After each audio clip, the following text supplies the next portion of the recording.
I'm Mark Gagan, and you're listening to the Voice of Insurance podcast, produced in association with Advantage Go, now part of Sapiens. Pick and choose your own best-of-breed insurtech and data providers with the Sapiens Advantage Go ecosystem. Most episodes of this podcast deal with the here and now, the day-to-day cut and thrust of what's going on in the market. This podcast is completely different because it gives us a view into the future of broking. Clyde Bernstein is the Placement Technology and Trading Analytics Leader at Aon.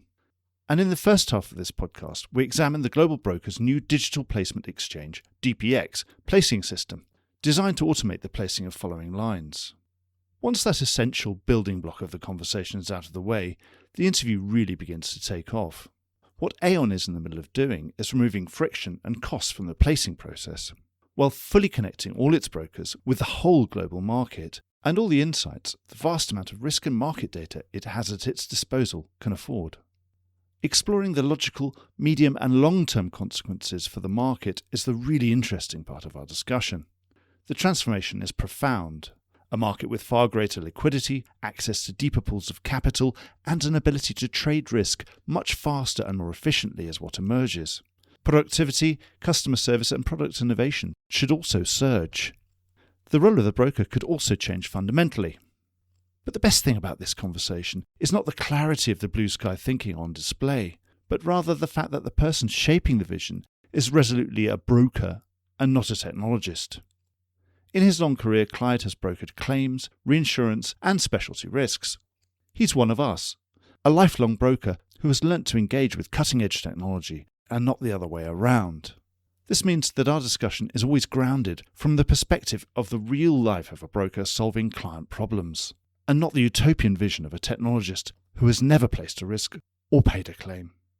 It's mind-expanding stuff and one of the best discussions on the future of broking I've ever recorded. I highly recommend a listen. Enjoy the podcast. Clyde, welcome back to the Voice of Insurance. It's really great to see you again. Thanks, Mark. Lovely to be with you. For anybody out there who's listening who doesn't know you, you've been in the London market for a very long time, and I think anyone who's walked down Lime Street would have seen you once or twice, I'm sure. I always had that feeling. When I met you, you're someone whose face I actually already recognise, which is a funny thing. So why don't you just quickly run us through your career to date and how you got to where you are? Well, Mark, I've been in the industry for 35 years. I joined straight from school, didn't really enjoy school very much. I was going to become a chef, but I managed to get into Willis in Ipswich.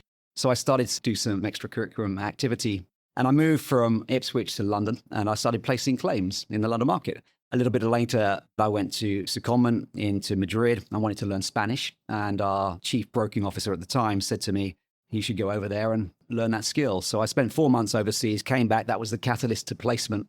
And I became a placing broker on the international property stage. Did that for many, many years, but lost a bit of my mojo. Wanted to learn again. And I joined our reinsurance colleagues on the treaty side. And I looked after one of our major treaty clients in Willis on the reinsurance side of the business. And I wasn't prepared to give 10 years of my life to earn the stripes on the sleeve for the Japanese, but it was an incredibly good experience because I learned the importance of client service, responsiveness, and execution quality. It just happened at that time that our deputy CEO, Steve Hearn, had a crisis in the business, which was about, we just lost 35 people from our fine art, jewelry and specie business. So it's quite an elegant way of getting out of reinsurance and coming to help the firm rebuild that capability. And again, it's unusual in an organization where you typically inherit when you take on a job, somebody else's work, and you put your own spin and slant on things, but largely the fabric is already tailored. But that was quite an experience because you could think about your go-to-market strategy, what your broking and execution role was, and also very much about how you're going to serve clients. Did that for a little while. And then ultimately, I got to become the chief broking officer at Willis on the UK specialty and retail business in the UK. It's probably the second biggest territory outside of North America. And I made a big part of my role, how are we going to compete in the market of the future? And that was very much about starting to think about an industry that will at some point go through change and ensure that we are ready and not a statistics of people that didn't see the writing on the wall when that digitization arrived. And that's what you'll be doing over here. And you've been at Aon for how long now? Been here for 3 years. You just explain why I think everyone knows you a bit, because you've been everywhere and done almost everything. Of course, we have that Spanish affinity. I had no idea, Clyde, so we can do the rest of the podcast in Spanish now if you want. I don't know about that. Many, many years since I've practiced it.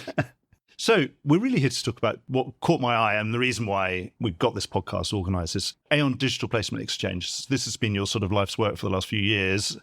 DPX, I'm glad that we've got a nice three-letter abbreviation which we can use from now on. So it's that this is what we need to do to be the broker of the future and not be some footnote in a history book about insurance. So tell us all about it. How do you get the idea off the ground? How do you make it work? So this is really, Mark, the culmination of about 3 years of work. We as a company took a decision back in November 23 to invest about $1 billion across the transformation of Aon and the entirety of the way that we show up to clients and our colleagues. And that's investments in our analytics capability, it's investments in our broking and advisory roles, and equally the way that we service customers post-bind. And one of the things that we've been working on is a thing called Aon Broker Copilot, which is really a strategy about being fit for the future, ensuring that we can execute the broking strategy of the company with discipline, and ensuring that during the transaction, we unlock one of the largest risk intelligence in the world. It's called Aon's trading data. And when you think about a process that's a consistent go-to-market strategy, where you've got access to a very rich form of intelligence about client buying habits, pricing, commerciality in the market, et cetera, carrier performance, responsiveness, all the things that pass our desk every single day in the world in analog, but without actually having the formulaic approach to structuring that data. Once you've got your ability to have a consistent go-to-market proposition, and you've also got trading data, it allows you to think about now, how would you connect risk to capital in a faster, more efficient way? And connectivity is not just about an algorithmic play. It's about how does our retail office work with our wholesale office? So our network organizations around the world, how do they come to London in that specialty hub, that area of thought leadership and innovation, to work as one to solve client problems? So we're doing a lot of work around now, having laid foundations of building Aon Broker Copilot, thinking now about actually the next stage of trading risk in a faster, more efficient way. So tell us about the Copilot. Is that every Aon broker in the world, when they log on to their system, has it got a Copilot there? And then having done that, does it then say, oh, do you want to send this to DPX? Or I've already sent it to DPX and this is what they've said. So we're starting to lay the foundations really for the organization to have awareness of where the very best solutions reside in the firm. So if a retail office is looking at a prospect and are thinking about the divergence between their local market and London, for example, they have the intelligence at their fingertips to suggest that actually, yeah, you could do it down the road with your mate domestically. But equally, there might be a more creative alternative solution elsewhere. And when you've got the plumbing right, where actually there's a common platform, the same platform being used by our North American brokers compared to our European brokers, you can start to remove the inefficiencies and the frictional aspects that prevent local offices from utilizing somebody overseas, because often it's cumbersome, it takes time, there's inaccuracy with the data, the reconciliations don't work, or it takes us 3 weeks to go back to them and respond. And what we're starting to do now is make sure that we publish and advertise London as not only that center of excellence, but also a service-orientated organization or center that can deliver responsiveness to our retailers, that can take out the cost of trading in the London market, which is a prohibitor to progress. I always remember, the classic moments like, oh yeah, but that's below our minimum premium. And it's kind of like, it's gone in the bin. And it's sort of, oh, okay, well, I have to have a word with my local guys then. Yeah, that creates a little bit of anti-selection. And if you think about London historically did really, really well in the hard market because the business would flow in. But actually, how do you ensure that you still have that quality of portfolio in London, irrespective of market cycle? Well, the first thing you need to do is make sure that London is just an extension of that retail play. And when they are an extension of retail play, which means they respond quickly, they are as competitive as the indigenous markets, and also you're truly working as one to find the very best solutions from the global capital pool, then you have a mechanism to do some really clever things. That's really interesting. So you'd say that Aon's there now in terms of everybody being on the same page, on the same system, everyone with visibility through and connectivity to everybody else within Aon. We haven't got the global connectivity yet. We're in the process of rolling out. We've gone live in the US. We're moving to Europe. So the critical mass is there, and then it's just getting around to connecting up the final bits. Correct. Before we move on, Copilot, I suppose everyone's seen the Copilot. I imagine it is something that's sort of sitting there in dialogue with you as you are going about your daily business. And it's sort of saying, hey, what are you doing? Can I help you? That kind of thing. And it's saying, hey, should I do this? Should I do that? Have you thought about this? Have you sent this to that? This is the pricing in D&O in that territory right now. Do you want me to do something about that? Is that how it works? Is it almost like a chat bot? I'm just trying to give the feel for someone to imagine what it would look like if it was on their screen. If you could imagine a broker system, we have in the past multitude of ways of preparing a risk to market, sending it out. It could be email, it could be PowerPoint, Excel, and that brings a whole load of inconsistency and complication. What we've done with Aon Broker Copilot, and just for clarity, it is not an AI tool. It's not a Microsoft tool. It's proprietary technology that we built, and it becomes the mechanism by which our brokers prepare the submission to the market, taking on risk information, effectively selling the risk to carriers, the distribution of that risk. Distribution is quite prevalent and relevant to CBX. And then obviously the negotiation with the carriers, the analysis of those quotes that come back, and then ultimately the recommendation to the customer and the point of bind. And in one platform, that's what our brokers are using. That's Aon Broker Copilot. But when we start to distribute the risk and we start to think about how we're going to find the very best terms from the global marketplace, you get into broking. And we're not telling brokers what to do.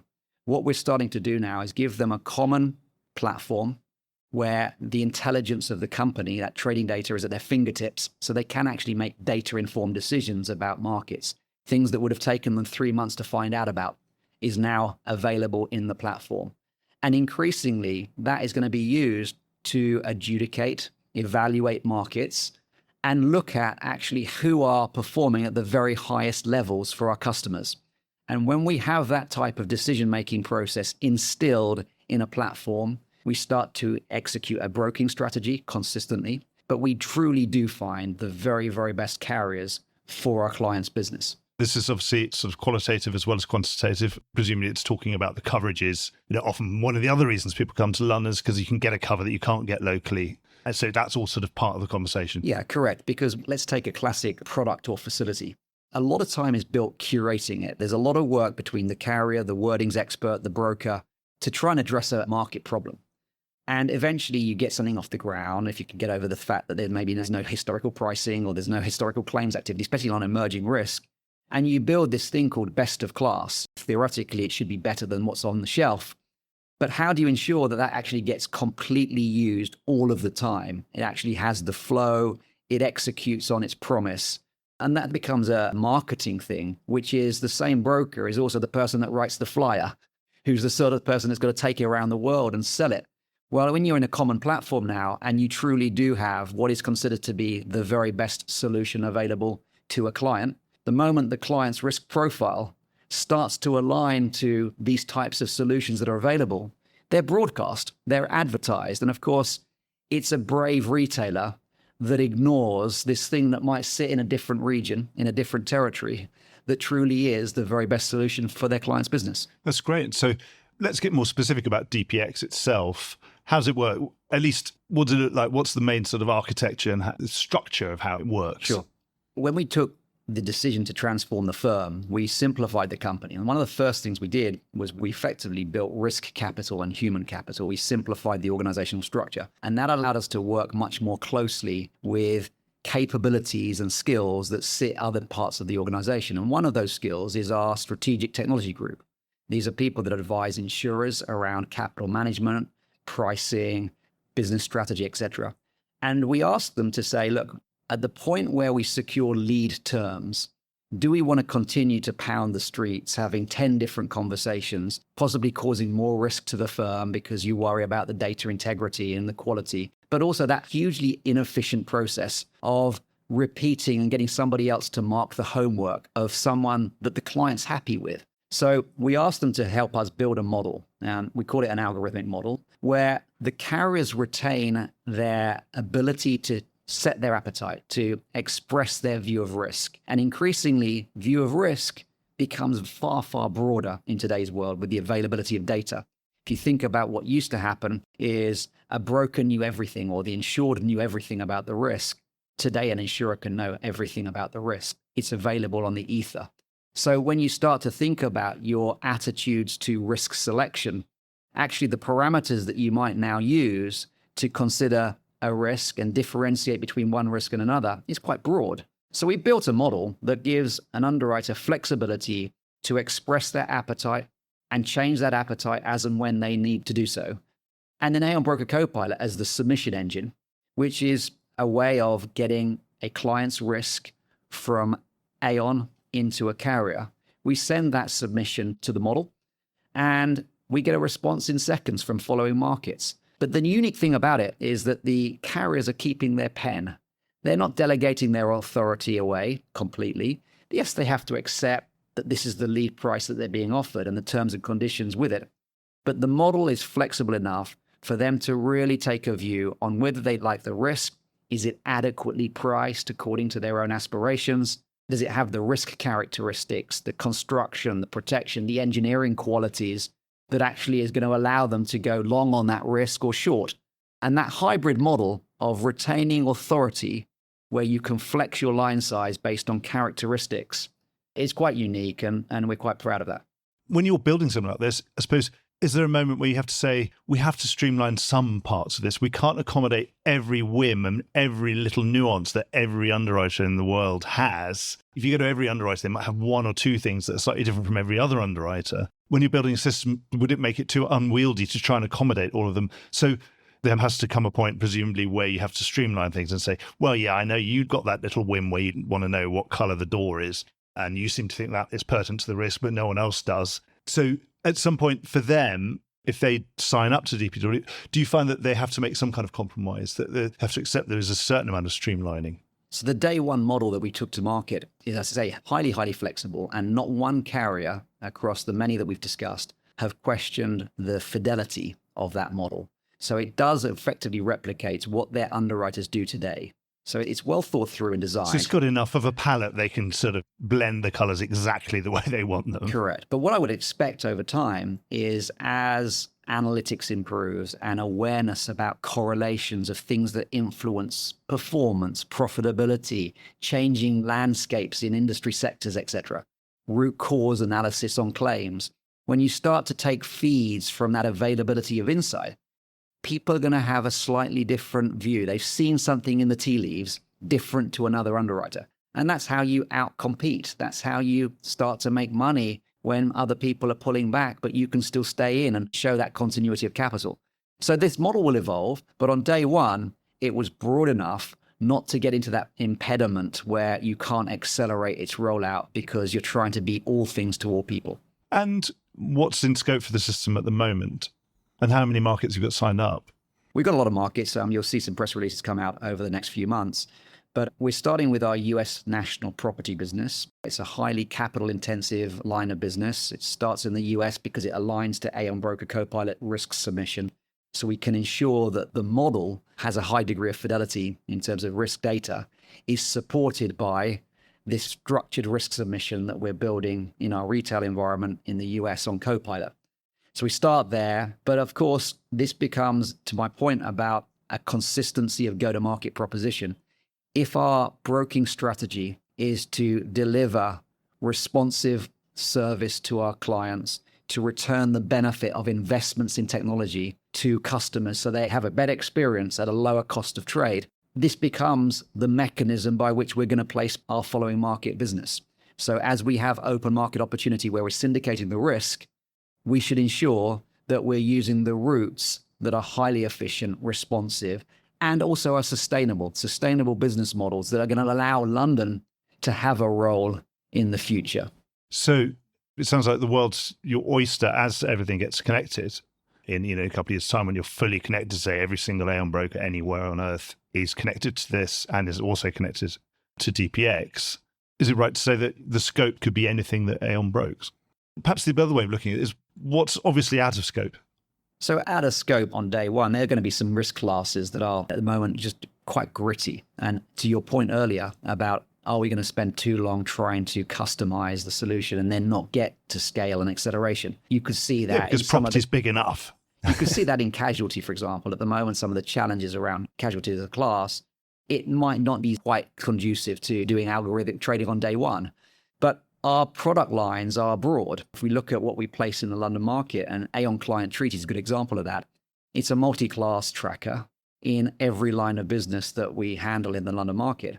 But we also place business in the open market with those same lines of business. So you can see this thing move beyond property into cyber and D&O and the other lines that are traditional. And what sort of expectations do you have about how much business flow you're going to get through the system? I guess we'll probably go through this learning curve. I touched earlier that we're highly sensitive to the change. This is a people business with a lot of knowledge in this industry, and we're not telling people what to do. This algorithmic trading, in terms of follow market capacity, does not dictate which markets to use. It surfaces options to our brokers where there's choice. You have a risk like this, and there are various pools of capital that are available to you to place that risk. The brokers, like they do today, they choose and they select and they allocate orders depending on their knowledge of the client's needs, their industry expertise, etc. So when we think about the next evolution of this particular product, I think we're going to get to a point where it will evolve and it will start thinking about, okay, how could it be used differently? So for example, an algorithmic follow model could become equally your expression of interest. So when you think about an RFP, where you don't know much about the customer or about the market's tolerance of a client like that, you could use some of this sort of early expression of interest. It will test some of the philosophy around the annual venture of renewals, where we wait for the expiry date and we sort of renew the policy for another 12 months. Well, this becomes like a live barometer of, is there still continuity of capital available for this portfolio of business? So it could also be almost a sales tool as well, a production tool to say, you've got a non-Aon client and you can go to them and say, you do know that this is where the market is right now. This is what you could be having. Are you interested? I mean, you probably don't know what cover they're buying and on what terms, but you might have a rough idea. And you say, the market's moved. Time to jump over to Aon, press 3 buttons. But I've heard of that, of the technology being used as a production tool. That's also a possibility. Yeah, you can use it in many different ways. And the sure bet in this world of pace of change is that if you try and predict the future, you're probably wrong. So I know that it opens up so many different opportunities to challenge the status quo, to rethink things. And the thing about technology is that there's no good putting a new tech onto old process. So when you start to think about some of the things that the market is doing now, you probably need to reimagine what you've historically done. And AI plays a key part in that. It's sort of leveled the playing field for many, many markets, people that possibly weren't at the races on technology. Well, they've just been given this injection, this fillip of opportunity to get their house in order. So everybody else is level now, but that will then create really positive competition because it generates creativity and it starts to get people to think about what is the art of the possible if we were to reimagine this industry. Obviously, there's no market if the carriers aren't ready. What kind of conversations are you having? Is it naturally the portfolio solutions people within those organizations? Because most of them have one now and they're doing quite a lot of business already. Is that the way in with those businesses, or are you talking the highest level as a strategic thing to get those people in? We've gone in at the underwriting level because a lot of the business today is still managed by the line underwriter. And there's different approaches from each carrier. We've seen sometimes it's a portfolio solutions team, other time it's the case underwriter, but actually bringing those two teams together because they're going to have to work together in this new world. And yeah, you might start taking case level underwriting and it starts to become much more of a portfolio strategic set where actually one or two people are setting and implementing the strategy of the underwriting teams. But if you don't get in the formation stage, the build and the buy-in, just like you need the change and the buy-in of the brokers to adopt technology, the science of broking, you're probably on the wrong footing. So it's a mixture. There's some that are more advanced and have already established, as you say, portfolio solutions teams and take on naturally that growing remit. But there's others that are still working out how to do this and to take the best minds from effectively portfolio reinsurance type teams alongside the case underwriters. You probably get a better product. Yeah, because it's not just always a question of just going straight to the CEO then, because those individual underwriters have got to see the benefit. And in terms of for them, obviously there's a cost, I presume. Do you charge them to come on the platform? Obviously they have a cost because they've got to spend time integrating and spend time on IT costs, for example. But is there an explicit charge? There's a small setup fee. And I'll tell you why it's a setup fee, because what we're doing as a company is as we move from analog to digital, one of the things we're leading and we're very proud of is that the client must see a benefit from the investment in technology and a lower cost of trade. So taking that old concept of a new toy and then charging for it, Well, you probably could, and the market and the headwinds or the tailwinds are in our favor. But actually, we're being a bit more sophisticated than that. We're actually reevaluating how we create value in the world of digital, and we will come to market at the right time. And we'll talk about the proposition, which will be a combined proposition around algorithmic, digital trading, analytics, and access to global clients in a far more sophisticated way than trying to sell our mother to clinch the deal. And culture, it sounds like, certainly when I talk over the last couple of years, particularly the way that Portfolio Solutions has really developed, certainly the feel is that culturally most underwriters, most carriers in the London market, if they're not ready now, they want to be ready. And maybe if it was 20 years ago, they might say, well, what's this all about? I don't need to do this. I'll just stick to what I'm doing. Whereas these days, it seems like there has been a culture change. There's a massive shift. We as an industry look at Blueprint and ask questions whether it worked or didn't work. But I think the one thing it did do is it got people's act together, got them talking about, thinking about what are they going to do. And of course, now people are starting to move the envelope a little bit quicker because they couldn't wait for the market to modernize. But that's been a good thing because it's starting to raise boats. And this industry, I think, for the first time, is going to get it right. There's going to be some bruises and some scrapes along the way. But actually, more than ever in the past, and we've been talking about this, Mark, for some time, this is happening now. I remember in 1992, my desk didn't have a computer on it. And then but by 1993, a computer appeared on my desk and it had Brokershaw on it. And Brokershaw was actually a spin-off of Heath. So I think at the time, Brokershaw actually still belonged to Heath. Wow. For anyone over 45 who might remember Heath, it used to be an important broker. I think what was left of it ended up in Gallagher back in the day, a long time ago, all ancient history. But the point there is that was technology that Heath had developed because we got a load of broking to do. We want to make it more efficient. We want to do it by computer. Brokershaw is a reasonable system, green screen. But then they saw, actually, we don't need to own this. We don't want to own this as a proprietary advantage. Just, they'd say, Heath have got this great advantage over all these other brokers because we got this really good system. They actually said, you know what, we should probably spin this off. We should sell this to other brokers. We shouldn't see it as a competitive advantage. What's your view of what you've been building? Sounds like it's the other way around, that you want to keep this as a particularly proprietary Aon thing. So at the moment it is. It's the way that we're going to trade with markets and connect risk to capital in different ways. I suspect when we look at actually the partners that have maturity, they'll have their own house in order and they'll be able to connect together in very seamless ways. There might be others out there that maybe just don't have the wherewithal or the ability to invest in the way that we've invested. We'll talk about that when it comes about. But at the moment, this is our strategy. This is how Aon is going to distribute risk on its clients' behalf to drive outcomes. And that's the way we're approaching it. And this is one of the unique things about being large enough that it can just be yours because you're big enough to make things viable because you're Aon. You're big enough to actually to keep things in-house without having to sort of subsidize it by selling it to any of your competitors, for example. Yeah. You said never say never because things like the IP on these types of licenses, actually, who's to say that actually that becomes more valuable over time than some of the other traditional art forms of broking? There's sort of things, again, to that point earlier, never say never, and you can't predict the future. But at the moment, we're focused on what we're doing for our customers, and we'll see what happens in the future. This is the meat and the real question here now. This is sort of your vision for what the future of the market is going to look like.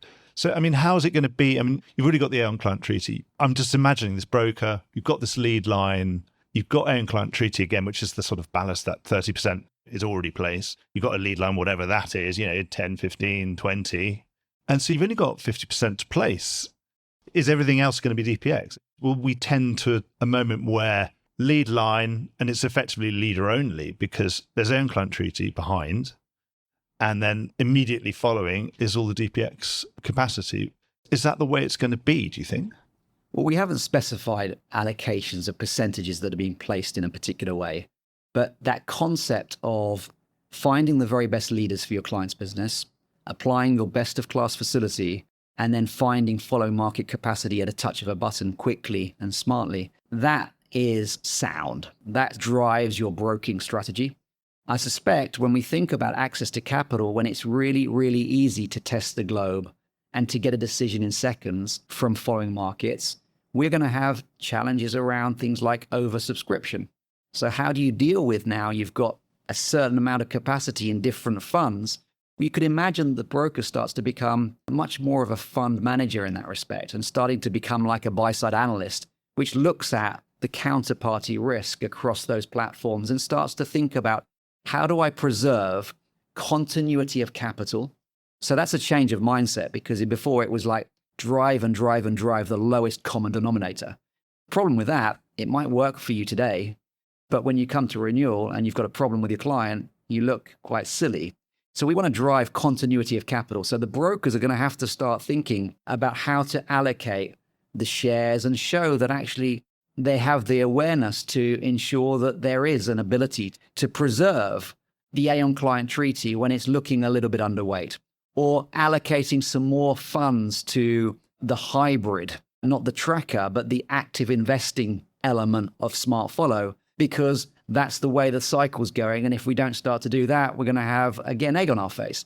So brokers, I think, are going to start to really start having to think quite carefully about, they've got pools of capital, they've got a client need. How do they optimize the very best solution for the customer today, but ensure that our trading with those capital providers are there for tomorrow? And of course, that leader, the way things are, you can, of course, organize that capital in the front end, in the placing end, or of course, that lead line might come back. They might offer you 100%. Not to say that that's all them, but that's their consortium, that there's some formal consortium that they've got already stacked up following behind. Again, to anything you can digitize, they can also digitize. And in the end, it might end up going to the same pools of capital, just fronted by slightly different means. I suppose, does that really matter? So it matters, because people are emotive about... if they disappear tomorrow, of course, then it does matter. Yeah, some people think that's our role, is to do the syndication of the risk. And then when consortiums come about, it's like, well, don't we do that? I'd look at it and say, actually, the leader's proposition, the leader's going to have subscribers now. They're going to have people that like them, because their proposition, unless they have the ability to do 100%, they're going to have a following. And that following can now vote with their feet quite quickly. And that knowledge about how they're voting with their feet is instant on something like an algorithmic response system. So the leader's proposition is going to be now based on what they offer the customer, their wherewithal about the sector and their ability to transcend risk and to have a claims proposition that stands up. But equally, if they want to be the one that is chosen, they better be the one that's also supported quick access to capital. And the likes and the subscribers that are backing them actually have quite a powerful voice now. Because if a broker wants to simplify the syndication of risk, that's not just about the placement process. It's also about how many counterparties do you have on the cover note. So when you have a lead market that could possibly put out 100%, it's a far simpler solution than having 10 agreement parties. Yeah, but it's more vulnerable from a competitive point of view, and also from a continuity point of view, to say if that underwriter falls over or just suddenly loses that appetite, says, right, I'm not doing this anymore in the middle of that year because I've had a bad year, then that is your problem, and that needn't have been your problem if you placed it, including two alternative leaders who were there, who probably quoted and missed out on being the lead, but you kept them on board and they had a watching line or something. But I suppose then it's far easier to manage all of that now with clicks of buttons, etc., and a couple of phone calls. Easy to manage. And also you start to see the potential to churn, to your point there about, is this carrier vulnerable? Is it going to cause our clients a problem in 12 months' time?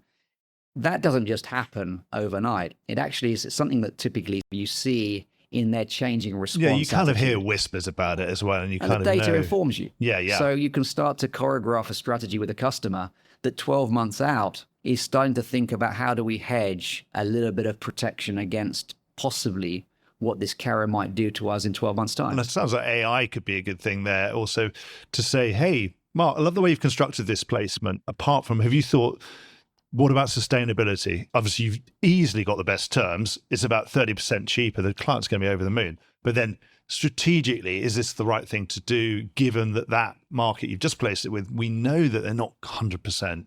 They're not at the moment, and we're a bit worried about them. What about an alternative? Probably end up costing 10% more or something, but it's going to have security built in because it's going to have two alternative leads also on the placement. What do you think about that? And let's explain that to the client as well, because they might not get it. Well, I'm glad you raised that, because actually... Because that's a great thing that AI could do, because it can think strategically in that sort of sense. Yes, it can. And we've talked for years about selling on value as opposed to price. And one of the things that you start to enable when you've got really clever intelligence to interact with is you can start to engage the customer far more consultatively. So that interaction about what do you value and what are your trade-offs and how do you think about actually if you were to take a higher retention or you were to spread the risk over 5 carriers, not 10, what does that look like? And that type of interaction with the customer where you've got technology to support the access to markets and the real-time implications of those sorts of thesis and those simulations starts to really drive value in the organization of our customers because they've never seen that before. They just see this situation where they employ a broker and the broker goes off for 120 days and then returns an answer. And in most cases, it's consistent with what you shook their hands with. But a lot of times, things can happen in the marketplace, or you just don't get the sort of response that you thought you were going to get. And by having now client-facing technology that brings together real-time analytics and also a connected platform that allows you to shift strategy to rebalance the portfolio and the funds is going to be a mechanism by which clients really see the value that we bring as an industry. And we struggled to sell that for years. What do you think the long-term consequences are going to be for all of this, maybe in 10 years' time when this is fully in scope and you could place almost anything? Someone sitting in London could end up writing the homeowner's business. I mean, we've just come through the 10-year anniversary of Hiscox Flood Plus, and it was really the most interesting part of the presentation was a moment where they were just sort of dialing in a zip code for a house somewhere, and the flood premium was $100. And I was thinking, that's just not what Lloyd's syndicates used to do. And they were saying, yeah, and now everything else has got APIs. And that's not even the most sophisticated application of technology today. It's actually fairly static as far as I could see. But in terms of getting that ticket price down, it sounds, for me, I'm very bullish about this being an incredibly positive thing for the London market. The London market's going to get access to write all sorts of things that would never have been shown before. So it's competing on the global stage, firstly, because if it doesn't have a cost issue, it suddenly does compete on an apples for apples basis. And if it has connectivity and the big organizations are starting to join their firms, so they have a consistent go-to-market strategy and they're going to enforce that through the rails of their broking systems, then you are competing on the global stage, which opens up a whole portfolio of business that possibly you didn't see in the past.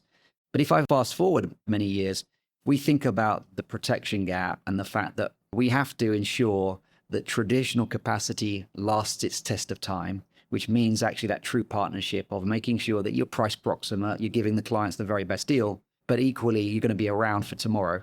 We have to preserve the traditional capital, but we also have to introduce new forms of capital because there's enormous volatility in risk and complexity of risk and unmet needs and everything that we see about the difference between covered and uncovered perils. And when we think about that, the only way to source that new form of capital is to go into alternative forms of capital, to bring in the pension funds, the hedge funds, people that want access to risk, but probably looked at this industry in quite an antiquated fashion.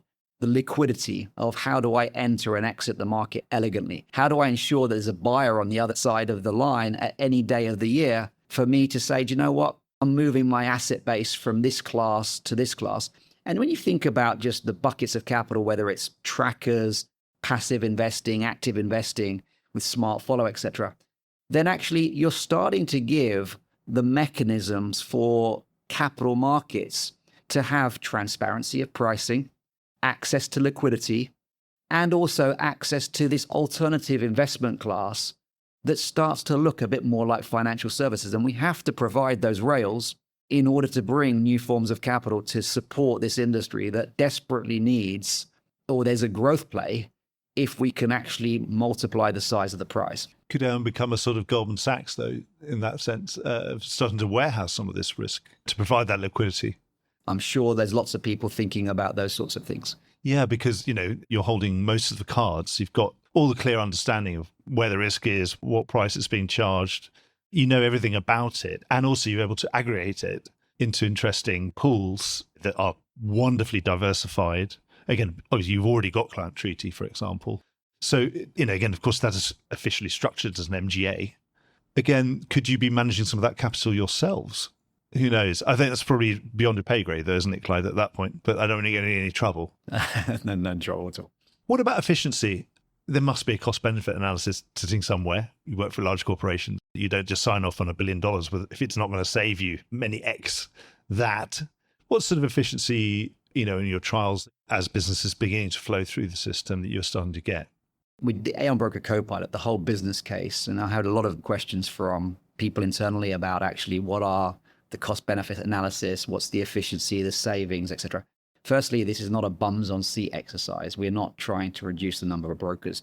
This was very much a growth play. If we can perform at a higher level, optimize client outcomes, advise them in a different way, we will start to see that in the numbers through growth, retention, because our proposition, alongside everything else we're investing in as a firm, starts to contribute to the experience of the customer.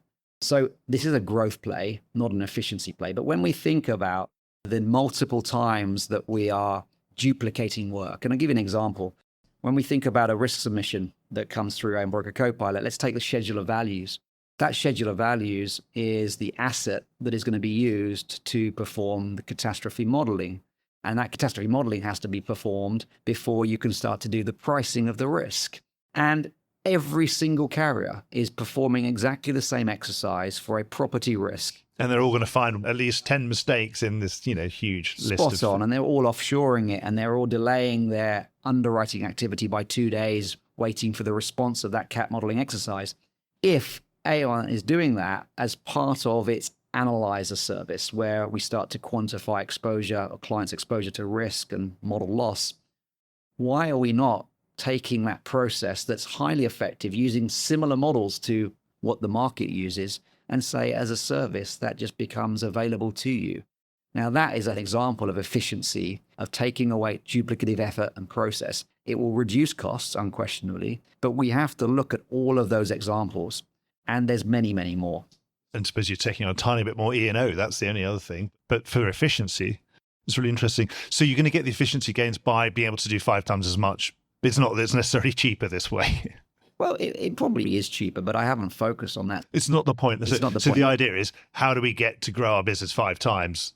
And then this is going to help us do it. And then, of course, if you do that, it's going to be more efficient. Indeed. And if you're using the tools wisely and you've got that concept of technology taking away the lifting, the monotonous activities that detract from ideation, creativity, spending more time with clients, servicing markets, whatever, then you're going to get to a point where you're going to do more with the same group of people. You're going to free them up for the things that actually is not fun, but actually get them back into focusing on the things that they didn't have the time to focus on. Of course, there's going to be another whole class of people who are the people who don't spend time with clients, who can spend time with the data and say, hey guys, I've noticed something that in East Virginia or whatever, there's a massive gap in the market. And now I can see it because I've got this Aon data. I can see everything. And that'll be another interesting thing. And those are the people who then tell the people who do get in front of the clients, here's a new idea. Why don't you explore this business idea? Because I think there's a massive amount of premium that we could get in here. It could be really, and also it would be very profitable for the underwriters. They'd like it, etc. And it will serve a need that is not being served. So again, you get all of that. So you've got all the different skill sets. It sounds like you're still going to need a good broker who can sit in front of a client and actually explain to them all this complicated stuff. Yes, you do. And there's more options to talk through now. Correct. And especially in this complex risk arena. This is not a touch of the button exercise. There's a lot of consulting that takes place, a lot of hand-holding. They're not the experts. They're coming increasingly to this sector, this professional services industry, to help guide and take them on that journey. And the feedback that we get is people want recommendations. They don't just want options and let the client decide. They want us to come forward and make recommendations. So that whole process of how we get to the equation and the recommendation is very much that interaction, that consultative approach with the customer throughout every stage of the risk transfer process. In the press release that accompanied the launch of DPX a few weeks ago, you mentioned about investing in solutions for the whole Aon client journey. So, for example, things that are absolutely qualitative and not quantitative, things like claims, claims responsiveness and claims quality, the quality of service on the claims side from carriers. Can you build this into that experience? Again, when that broker's sitting down with these people to say, you know what, this structure, I know it's a bit more expensive, but it's also in terms of quality of claims servicing that we understand and the sort of insights we get from those carriers and that willingness to pay is better this way. Is that another thing that you're going to want to build in? So Mark, I had a town hall last week with our claims team. This is a team that are now looking after the implementation of Aon Claims Copilot. Similar thing, a global rollout for the way that we manage. Because you were a claims broker back in the day. I was, indeed. Yeah, that's where I started. And I said to them, I started the presentation with, I'm quite excited, not corporately excited. I'm excited by what we're doing in claims because for the first time, we're about to put claims on the same footing as placement. And what I mean by that is if you think about claims, it's the promise to pay, it's the product that we sell, but historically it's been an afterthought. It's not the sexy part of where people want to work and they want to be in underwriting or broking. And claims is considered to be not as provision as that. And I think actually, if you think now about what we're selling a promise to pay a claim. So when you take claims trading data, the equivalent of what they see day in, day out from negotiations of losses, the types of causation, root cause analysis, inflationary trends on rebuilding, and what cost of the Strait of Hormuz is doing to commodity supplies or supply chain, and how that's manifesting now in average claims trends, etc. That is critically important as an input into this product that we're giving the customer called a policy. And if those two are not connected, how can you ensure that the policy is fit for purpose? So if we are now building our placement technology and our claims technology on the same architecture and they can speak to one another, they become incredibly important inputs into actually how we go to market in terms of preparing the coverage in the first place to ensure it responds to what's happening in the world, but also to ensure that when we make decisions or recommendations to our clients, yeah, price is always important, coverage is always important, but so are some of those softer measures about what we're seeing in the willingness to pay a claim, not the ability. The ability is about the financial wherewithal, the S&P rating, etc. But response times, how often does a carrier reach for legal counsel, duration of payment, numbers of questions asked, how quickly do you instruct legal counsel or adjusting expertise? They can be quite important factors in starting to think about, does this carrier have claims, the willingness to pay and the promise to pay in their DNA themselves? You'll see it in the metrics. You'll see it in the way that they serve customers, perform and execute, because the good companies that perform in there, a client will tell 10 of their mates to go and buy from them, and it's a client for life. Not many people get that. And also, just from a broking perspective, of course, when you come to those renewals, I always remember old school, this is, pen and paper renewals. There was always that, hey, it's 2 months to go for renewal. And have these claims that are on my bordereau here, have they been notified to the market yet? Because I'm going to start talking to, they're not going to be very happy if their own claims department doesn't know about these things I'm about to show the lead underwriter. And there was always that little scramble. It's like, actually, we're getting around to it right now. Actually, Derek's in a very long queue to see that person. And of course, these days, one would hope that that's just all been done. It's all been done digitally and everyone's fully aware of where we are on everything. What about AI in general? We've been talking about AI obliquely here in terms of some of its possible applications, but in terms of what you've been able to use it for so far, what have been the best use cases? So we'll take a quote, for example, that comes into the organization, and we'll use AI to effectively extract the data from that quote. So it's straight into our database and it's ready to be analyzed and presented to the broker in terms of things like quote comparisons, for example. So there's a good symbol there. And I think in the insurance market, the equivalent on the underwriting side would be, how do you get a risk submission, ingest that risk submission, classify the documents that are being supplied. The AI is supporting things like routing of whether this customer should be looked at first versus the next one, as well as some more sophisticated sort of analysis around propensity to buy. And so there's some use cases coming together here. What we're doing is we're using it on our quote ingestion, but we're also starting to use it now, the agentic AI, is around how do we surface intelligence in a much more fluid way throughout the workflow. So as our brokers are carrying out activity about preparing submissions, sending that out to market, etc., you can have the agents supporting the workflow, the orchestration of information, starting to actually do those things in a different way. And the final piece is on the build. If we want to build the next product, or we want to take Aon Broker Copilot to the next level, is these days those AI tools are starting to speed up the traditional time to build and to code, and the quality and the effectiveness of that coding, and then the quality of the testing. So you can start to really accelerate speed to market. And if you think about this industry that got a bit of a bad rap for lack of innovation, AI is a catalyst for really driving speed and shift in the quality of the solutions that we think about, the maturity, the modernization of this industry. And it's a game changer. I'll have to leave for another podcast the rest of the London plumbing. I know we've had a bit of a hiatus with Blueprint 2, and part of the narrative around that was actually things are moving so fast that we probably will end up building the system that was already 5 years out of date by the time we implement it. But having talked to you, it sounds absolutely plausible. that it probably is right to be slightly pausing or just moving, not with some sort of grand vision, because it sounds like it's going to be difficult to know what that vision is, because things are going to be more organic and things are going to be far more sort of Darwinian because things are moving fast. But that will be for another complete podcast, because I know I've had you on the podcast talking about that kind of thing, like because it was around the Data Council, wasn't it? You were representative on that. I'll leave that for another one. Until then, Clyde, this is really interesting because things are moving so fast and we have to catch up quite quickly, particularly when the whole thing's in scope and the world really is sort of visible to everybody else. That'll be the really exciting moment when things will just spark, I think, and things will just take on a life of their own, and we'll just be here observing. Thanks a lot. Mark, it's always great speaking to you. Well, I hope you enjoyed today's episode. If you did, don't forget to subscribe or leave a like or a review or recommendation on whatever podcast platform you used to access this program. These really help get the word out. Before we go, just a quick reminder that advertising slots are available here and in other places in the Voice of Insurance podcasts. Podcasting is the fastest growing medium and attracts a high quality audience of key decision makers. It's also an intimate medium where you, the listener, are right in the room with me and the interview subjects. Needless to say, that means it's a great way of getting your message out directly to an audience because you know you've got their full attention. It's also very cost effective.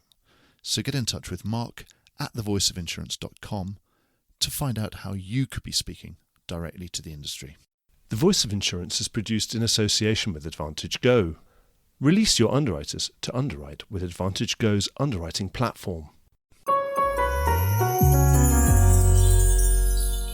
Voice of Insurance is produced by me, Mark Gagan. Music was written by Anna Gagan and produced by Carlos Gagan. Check out more podcasts and written comment pieces at www.thevoiceofinsurance.com.